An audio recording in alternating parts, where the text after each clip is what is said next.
Hi everyone, Christina here. Welcome to day 9 of the holiday card series.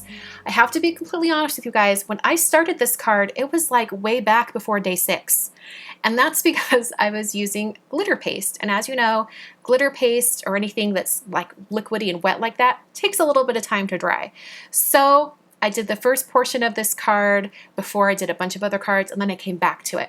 And you'll understand why here in a minute. But here we go. Let's get into kind of a glittery, glitzy card with some white die cuts on top. The stencil I'm using today with the glitter paste is from Tim Holtz.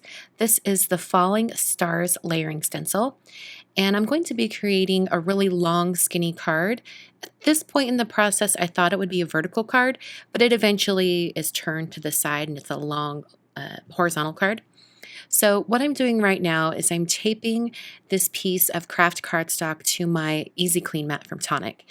And I'm seeing where the stars will be once I put the stencil on, and then putting this tape in areas where it will not interfere with the stars. This just makes it a little bit easier so that I don't have to worry about any gaps in the pattern. After I tape down the paper and the stencil, I'm now using some ruby red glitter paste from Bo Bunny, and I'm only going to be applying this glitter paste to the very top of this stencil. It's going to be sort of in that top corner, coming down about halfway, but at a diagonal. My idea for this glitter paste card was that I would have it transition from a red glitter paste into a gold. So I want to make sure that there's plenty of room for the transition into the gold and also for all of the gold glitter paste I'm going to be using. In order to facilitate the transition between the two colors, I'm taking some red glitter paste and putting that off to the side.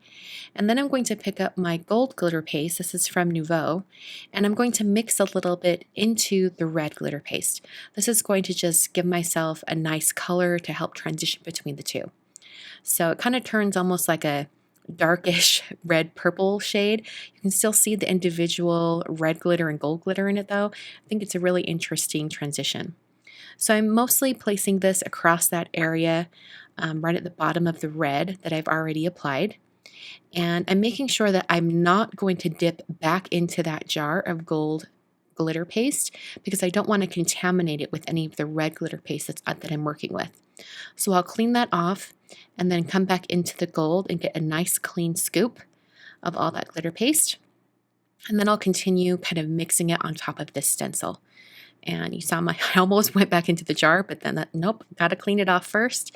I don't want to mix any of that red into the jar. So this is only coming down maybe 3/4 of the way on this piece of cardstock. So I am going to have to lift the stencil and move it down and add more stars. Before I do that, I'm going to scrape things off, get any of that excess, making sure I don't go off the bottom edge of the stencil.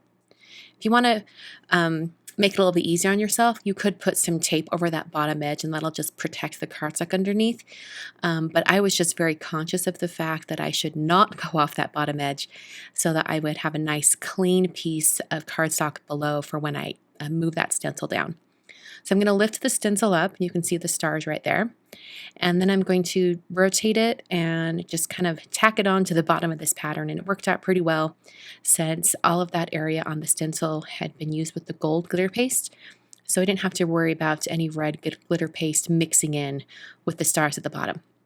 So I'm adding more gold glitter paste right at the bottom, extending that star pattern. And if I would have thought ahead, I might have just turned that stencil like 180 degrees, but this worked out perfectly. I didn't have to worry about that.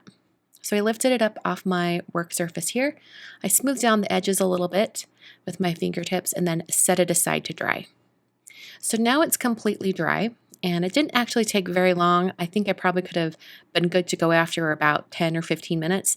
I live in a really dry climate, so that helps. For the die cuts on top, I'm using the Mary dies and also the Everett Solid Letters, both from CZ Designs. I love Kathy. I love Kathy Zilski. She's hilarious. I've met her in person once now, and I just adore her. And I absolutely love her font choices for all of her dies. So I've taken the Mary die and I cut out the shadow out of some vellum and then the main word out of some white cardstock. Put some Ranger Multimedia Matte Adhesive behind the word, and then place that down onto the vellum die cut. I press those together with my fingers and then let those dry. As far as the rest of the sentiment goes, I'm going to adhere the Everett Solid Letters dies going across the bottom and have it say Christmas. Using some really thin foam tape.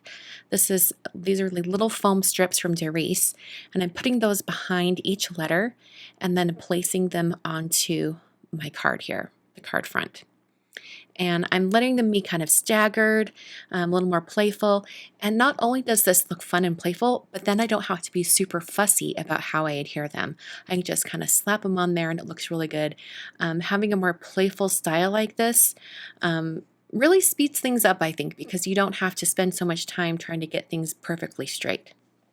As far as putting the Mary on, I kind of debated where to place it and eventually decided on putting a little bit of that liquid adhesive on the bottom of the Y and the bottom of the E, and then placing them right onto the card. Or actually put that adhesive on the top of the T on Christmas. Then I took a little tiny square of foam tape and I put it right underneath the top area of that Mary, and that's going to give it some height so that that whole area is even. Taken some red cardstock, I think this cardstock's from Gina K Designs, and I've cut a little itty bitty narrow strip, put some foam adhesive behind it, and now I'm going to add this to the very bottom of this piece here. That's just going to give it a little bit of ground and makes it look more finished. As far as the card base goes, I've cut 2 pieces of 110-pound Neenah Classic Crest Solar White cardstock. This piece is cut to 9.5 by 3.5, and then I scored a 1/2 inch on the one end. I'm going to put some tape adhesive down there, or actually this is some Express-It tape, and then I'm going to put the 2 pieces together and fold that flap over onto the back of the card. This makes it so this card is a finished size of 9 inches wide by 3.5 tall, but it has the fold on the side. So this is a little bit unusual for these long cards like this.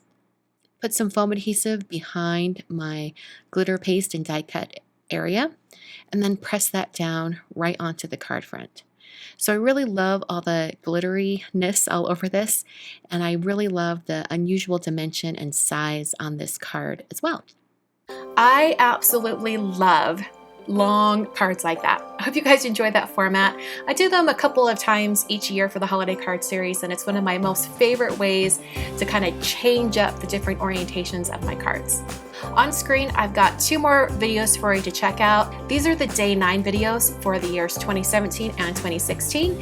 And if you want to see the videos from 2015 and even farther back, you can check out the list down below in the video description. Thanks so much for watching. Thank you so much for your support and for viewing. And I will catch you guys very soon for day 10. I can't believe we're already at day 10.